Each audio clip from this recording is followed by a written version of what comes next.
Hey guys, it's John and Jackie of OpenLove101.com and the World Love Summit. And today we're with Carol and David from the Sexy Lifestyle.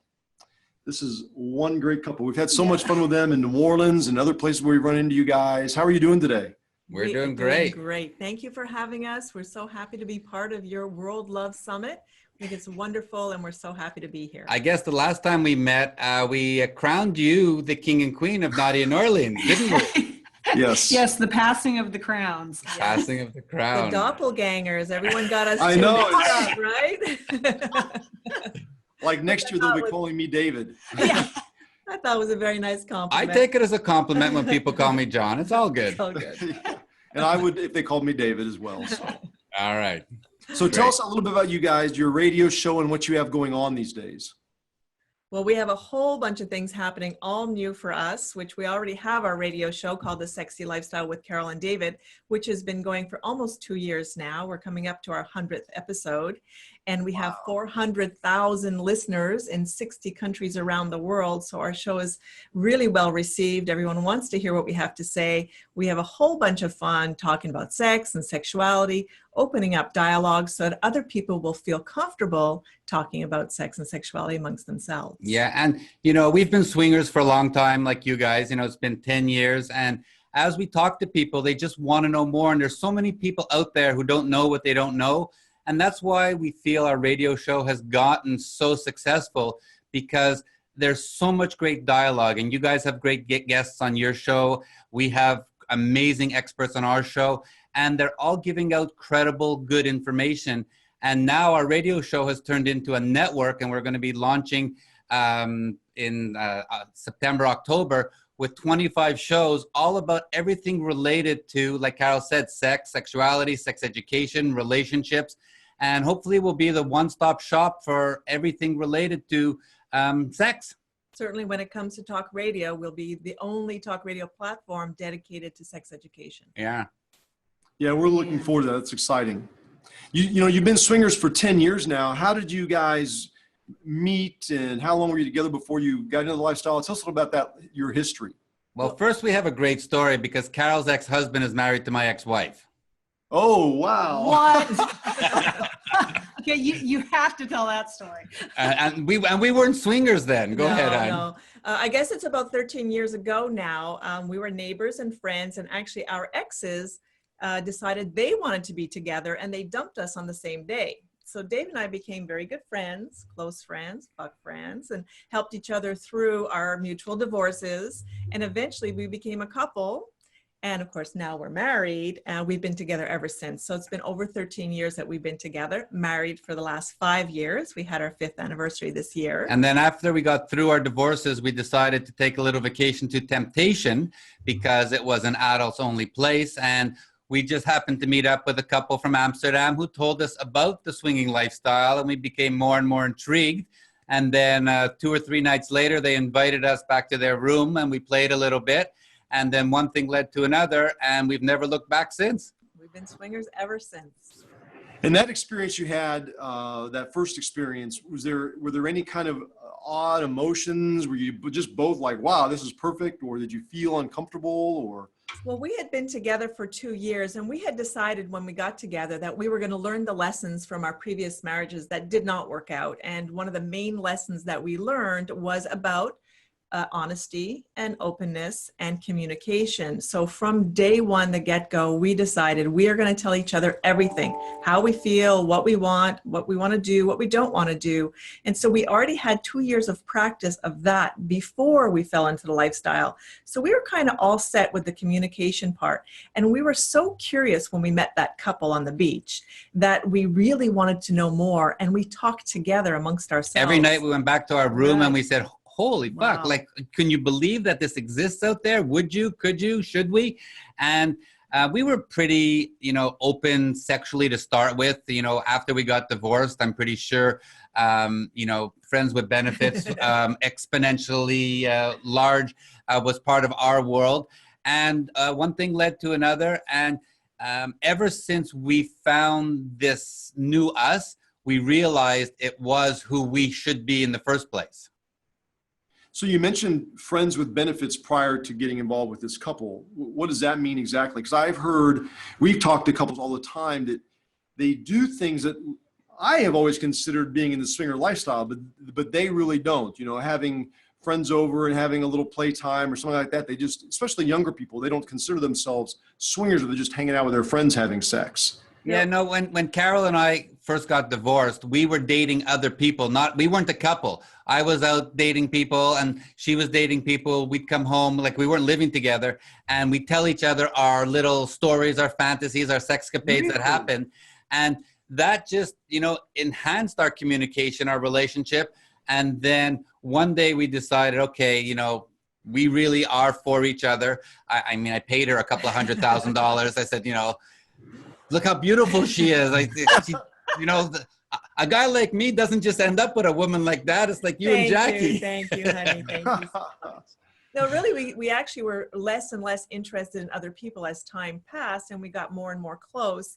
And I remember the day when I actually realized that I love this guy. Why would I be out there looking for another guy? So we kind of just stopped seeing other people, and we just started focusing on our own relationship.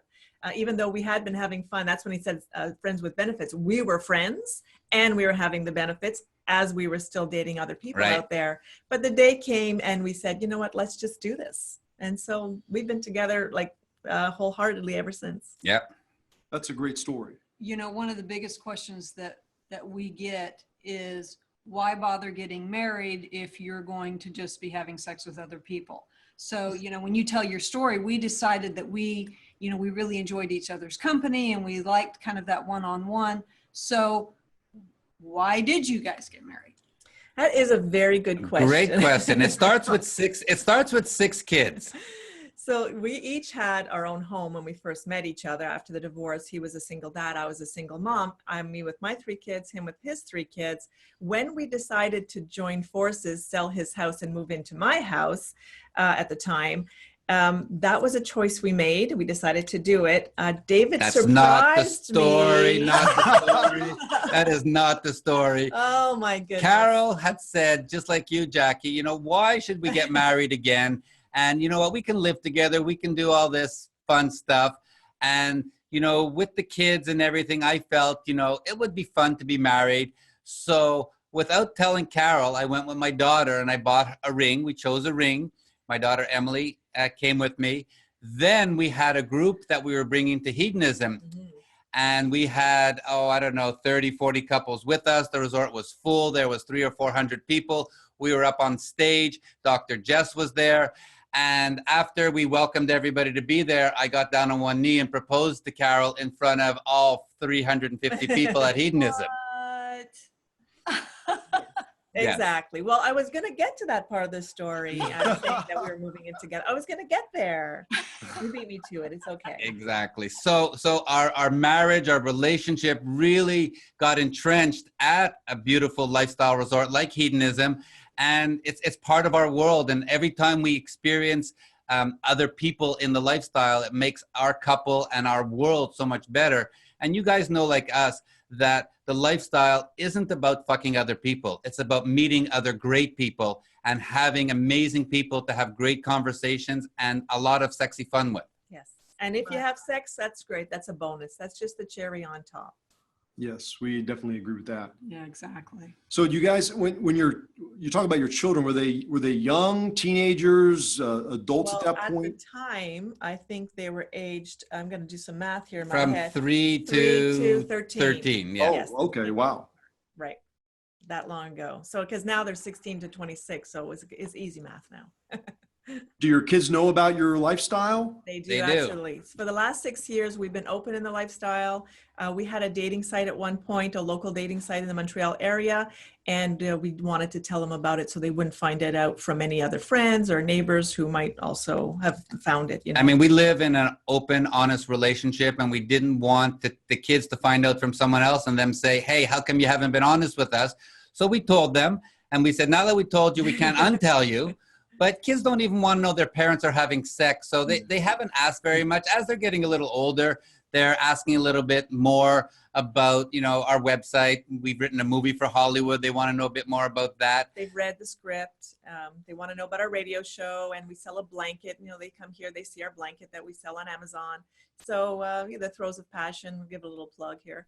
Yeah, it's a waterproof sex blanket that you want to just have sex on and then bask in the wonderful dry bed afterwards. But, just getting back to the kids, we did a radio show a couple of weeks ago with Carrie Isham, and she's a sex educator from elementary into high school.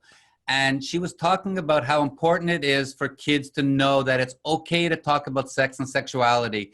And she says, not only does she teach the kids that, but she teaches the parents how to talk to their kids about it. So, if we're doing a radio show and we have a website and we're talking to people all about this amazing world we live in, why wouldn't we talk to our own children about it and tell them that it's okay to talk about sex and sexuality and relationships, and that, when your daughter has her period, the first thing you don't say to her is, oh my God, be careful, you're going to get pregnant. It's about, wow, you're a woman now. Yeah. Now enjoy all the good things that are going to be coming forward. Exactly. Right. Yeah, that's so, it's interesting that that's such a different viewpoint from how most kids are raised. It's really nice to see kind of some unfolding of some of that where we're starting to introduce more conversation to the next generation, because they need to be prepared. I mean, to leave them naive is just another word for being ignorant. And I think that's where we fall into a lot of danger. So it's interesting when you talk about the last 10 years with people not knowing what they don't know. Have you seen, with doing the radio show and everything, have you seen a difference in society and therapy as far as a more open relationship concept is concerned? Well, we certainly have seen a lot of changes in our life, and not us being out in the open, talking to other people. We have come to realize that there are so many people out there who don't know what they don't know. And we really feel that we are, like you, doing a service to whoever wants to listen and to find some really reputable and credible information about what goes on. I think the main thing that people want to know is, am I normal? Because nobody talks about it, and they worry that maybe what they're thinking or what they're fantasizing about might be wrong according to cultural and society rules. And so they want to know, is that normal? And I think it makes people at peace with themselves when they know, hey, it's okay. Yeah, someone else feels the same way. So I think that's really a great service, what you guys do. And with our radio show, the world needs to know. Do you see a different trend taking place as far as, like going back to therapists, introducing more of an open concept? They're more open to that concept? There's definitely a lot more discussion with alternative lifestyles and with people defining their sexuality with what's good for them. So, it's okay to not be a swinger and want to push your boundaries and fulfill your fantasies. You don't have to bring other people into your bedroom, but you can go to a sex club and have sex with your partner with a bunch of other people in an orgy next to you. So that's pushing your boundaries. And we absolutely find going to resorts, going on trips, we've been together with you guys, that there's a lot more people out there crossing the line. We call them vanilla twist. They're just coming over a little bit. And they just want to know, and they don't want to fuck other people. They don't want to go and have an orgy. They just want to be able to wear the sexy clothes, or they want to go into a playroom and see all the fun stuff going on. And that might be as far as they want to go. You don't have to evolve. You don't have to go through different steps when you're going into the alternative lifestyle. You have to get to a place where it's good for you as your couple, and your couple gets stronger every time you have those experiences. And regarding the sexologists, like you were asking, I think that since we've met many, many, many sexologists and interviewed many of them, there are so many out there who are open to the different lifestyles. And those are the ones mostly that we do interview. But even our couple local sexologists that we know here have learned so much from us, just from being part of this open lifestyle. They didn't really know anybody in this type of lifestyle. And they've asked us questions many, many times. And I think now that they do actually learn more about the alternative lifestyle so they can deal in that realm as well. Right. Yeah. Just recently, John and I had an opportunity to counsel a couple. Like you said, that they're not interested in being in the lifestyle. They don't want to be swingers. But sometimes it's just about giving those couples permission to have those conversations with each other. The fantasy talk, or to help them walk through those fears, to explore a different side of their relationship. And I think too that's where like you guys can help those couples do that. Yes, absolutely. And encourage it, because I think those are the kind of things that keep your sex life spicy, interesting, not stale, not falling down the same rabbit hole that we went down in our previous marriages, where we ended up just not having sex anymore, which is not good for your couple. And it's incredible how the more we talk to people, and self-pleasurement has become massive. It's become a huge discussion out there, because if you don't know what makes you feel good and how you can have an orgasm, how can you tell someone else? And in the swinging lifestyle, you have to know what's good to you, because you have to communicate it to a person that you've never played with before. But even in a relationship, there's so many people we've spoken to who've never even bought a sex toy. It's like, I can't bring a sex toy into this. My husband's going to feel like he's not he's worthless. And it's like, as a guy, when Carol uses her sex toys, it's like, okay, great. I got a break. You do what you got to do. I'll come back in a half an hour.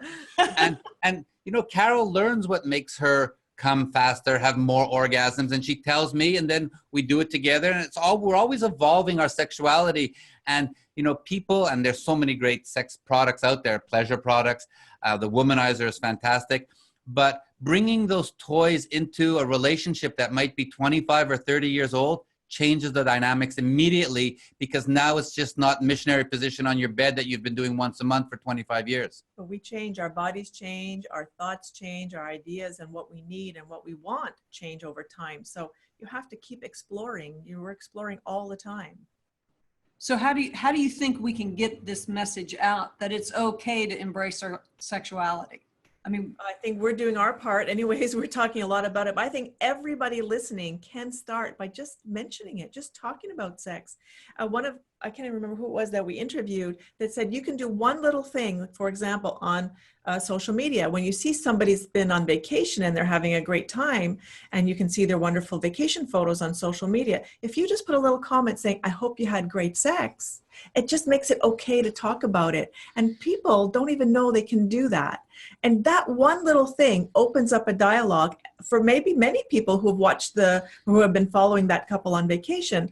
And that's just great. And it's not being rude. It's not being crude. It's just like, it's okay to have great sex, especially when you're on vacation. So everybody can just do one little thing, I think, to get things going. And just building on that point, we were just talking to a couple of people who are in the process of building a new resort, and they were telling us that they were at an adults-only resort, not a swinger lifestyle resort like Desire, Hedo, or Temptation, but they were there, and the adult-only portion was blocked off. It was, you can do what you want, and everybody was there just in their bathing suits and their bikinis, and one woman decided to take off her top, and the other woman looked at her and said, oh, if she can do that, I can do that. And within a half an hour, all the women were topless, because they were almost like given permission because one woman did it, but nobody wanted to put their foot forward and say, this is how I want to be, because society says I need to cover up my tits, where in reality, if you're at a pool, you should be able to be naked. We're not talking about people sitting there having sex. We're just talking about being naked, at the pool. Right. Yeah. It goes back to that ability to embrace our sexuality. And like you said, you don't have to be a swinger or anything like that to do that. It's about opening those lines of communication, Right. It is a process. And I think that process has started with a number of all of these great summits like you have, and the different radio shows and the different people out there, but it is going to be a long process to get everybody on board. One of the things that I see most difficult, you mentioned, David, where couples will have an issue with bringing a sex toy into their marriage because there might be some fear from the husband that, I'm not able to please her in the right way. And that is the same kind of fear that we experience in the swinger lifestyle when our when our partner's with someone else. We feel like, maybe that person's going to be better than I am in certain ways, and I might lose my partner. And how do you, when you talk to couples, how do you help them overcome some of those types of fears? Those are great questions. And I think, like you, Jackie, those are some of the number one top questions that we get is about jealousy and insecurity. But when you're secure in your relationship with your partner, like, for example, Dave and I are so close to each other, we tell each other everything. And that when you're secure and this is the guy I'm going home with, this is the guy who loves me for being me, not who gives me a better orgasm, but who he loves me for me, and I'm taking this guy home, and we're going to have great sex when we get home, no matter what happens at the swinger party. That when you're secure in yourself and in your relationship, those little jealous moments are fleeting moments. They come and they go. As quickly as they come, they're gone. And we remember that this is the guy who loves me. It doesn't matter who's going down on me right now. This is the guy I'm going home with. And I think it's vice versa when I'm with some other guy and he sees that he knows that I'm loving him. He knows that I'm the one who's going to be looking after him into his old age. I'm not getting old. I'm getting better. You might get old one day. So that's kind of how we answer that question about the insecurity and jealousy, which everybody feels. You can't not feel it, but when you're secure with yourself, it's just fleeting. So is there a certain process that you go through or that you went through at the beginning, maybe to how you walked yourself through those times or talked through those times? For us, and we still do it every time we have sex, it's all about the replay. It's you go through a situation, you come home, you're in the car, doesn't matter. What did you like? What didn't you like? And we even do it when we have sex, just the two of us. What did you like? What didn't you like? What would you like to try next time? Oh, we forgot that. Oh, I came, but you didn't do this to me. That's the communication, that's the dialogue, and that's the respect for each other, making sure that both of us are having a good time, whether it be with 10 other people in an orgy or just the two of us, or if it's Carol playing with a womanizer or with a toy, hun, did you come? Did you have a good time? Do you want me there? Do you want my cock? Do you want me to play with your tits? It's all about that communication, what makes everything good for the both of us. And I really feel that couples who keep the lights off are not doing themselves a service. Turn the lights on, get out from under the covers, get a mirror, get used to seeing yourself in different ways. And that could spark fantasy, that could spark discussion. Just looking at yourself in a different point of view, having your husband tell you how beautiful you are when you're naked and you're looking at the rolls and you're looking at the wrinkles. And no, don't do that. And so all of these little things that we can do for ourselves, just with ourselves, be comfortable. And that it really it makes you more secure. It really avoids the insecurities going forward. And Carol mentioned our Throws of Passion blanket earlier. And we didn't just develop this blanket because it's a product we want to sell. The blanket is really for women to clear all that busyness out of their heads, and they don't have to worry about the mattress getting wet, or if you want to have sex on the couch, putting it on the couch. You want to have sex in the car, because in the back of a woman's mind is like, okay, I can't release myself. I can't let my orgasm. I can't squirt because then I'm going to have to wash the sheets after, or I have to sleep in a wet spot. And, for women who squirt is hot until it's not and you have to sleep in it, right? But, we developed our blanket so couples and people can have great sex without worrying about anything. And you throw the blanket on the floor and then you cuddle, you do your replay, and you go to sleep. Oh, it's great. Even for massages, you don't even have to be having sex mess in it if you want to use lube or massages. It just saves the sheets, it saves the carpet, whatever it is. Again, just letting everything go and not worrying about it. Yeah. Okay, so being on the topic of women, Carol, this question is gonna be directed to you, probably a little more than for you, David, but please feel free to join in and an answer.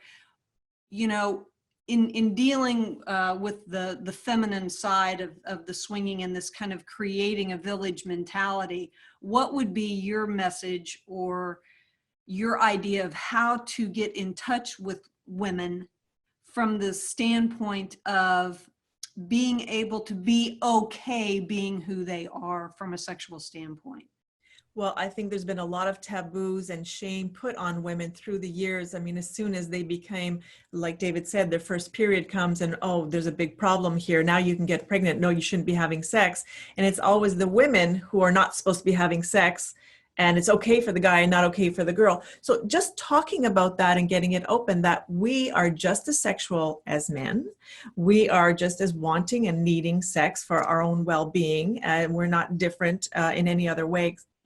For our drive, for example, men and women in general have the same sex drive, and just letting it okay that you can want and need and fantasize about having sex and fantasies and all sorts of things that are going on. And taking control. Yeah. And so, like I said, we do our part. So I think your question is, how do you reach out to those women? How do we get that message out there? We just have to keep talking about it. We just have to keep saying it's okay for women and it's okay for men to have sex, especially consensual sex. Obviously, consent is number one, and making sure that enthusiastic yes is there every time. So yeah, I guess that's the most we can do, is just keep talking about it, that it's okay. Yeah. Go ahead, babe. Well, and I was just going to say, I know a little bit before we scheduled the interview, there's this credible sex information. Like, how are you gathering that information? Who are you gathering that from? And how do we get it out? I mean, obviously the radio shows that you're doing is one way. How are you cultivating that message? So we've built our brand, The Sexy Lifestyle, and I'm not going to plug our brand here. I'm going to talk about the concept, why we did this. And the reason that we've built The Sexy Lifestyle was because there's a need for credible information to be in one place. And we have three pieces of our website. One is our talk radio network, where we're going to have 60 hosts all talking about sex and sexuality and sex education and relationships.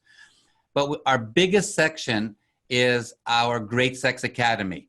And in our Great Sex Academy is where all the educators are going to go to put up videos, books, how-tos, blogs about anything they want related to those sexuality topics. And we will vet out who can be part of that Great Sex Academy to make sure the information is credible. Mm-hmm. And then from there, the biggest problem that's out there is these amazing sex educators who have so much good information to teach people have no audience, and they have nowhere to make money. So by aggregating the traffic that we're going to aggregate by partnering up with Voice America, who has 40 million listeners a year, and one of the largest dating sites, SDC, who has 1 million pieces of traffic a month, we're going to bring a whole bunch of traffic into one place, along with all these educators, and allow them to sell their products and get their message out and make some money.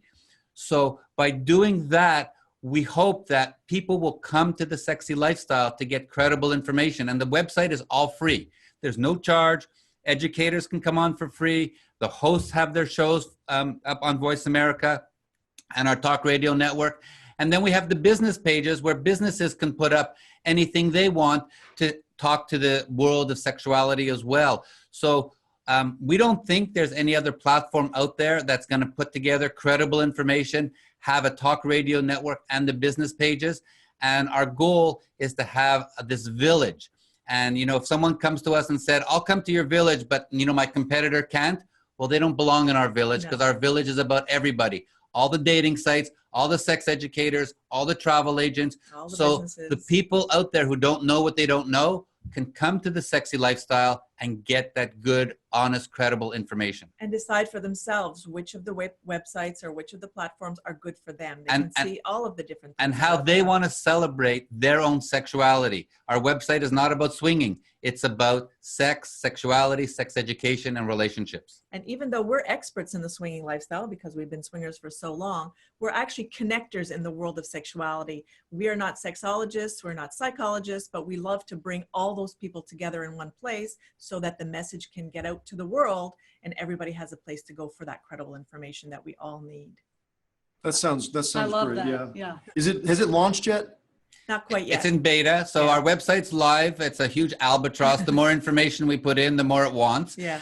But it'll be fully live by the end of September. And have you announced the URL, the domain name yet? Do people know where to go? Or yeah, it's sexylifestyle.com. Right. Okay. All right. Mm-hmm. Yeah, and by the end of September, the Talk Radio Network will live in the sexylifestyle.com as well. Okay, that's great. Yeah. Well, Yeah, we we're really appreciate you excited. both joining us today. We look forward to seeing that when it goes live here in the next month or so. Yep. And we'll hopefully talk to you guys soon. We just want to take a minute and thank you guys for doing the World Love Summit. It's a wonderful idea. It's a great, great experience for everybody. And we wish you all the luck. And thank you again for having us on your show. Yeah, we love you guys. Thank you. We love you Love you too. too. Thanks for being Bye, here. guys. Take care. Care. Bye-bye. All right, bye.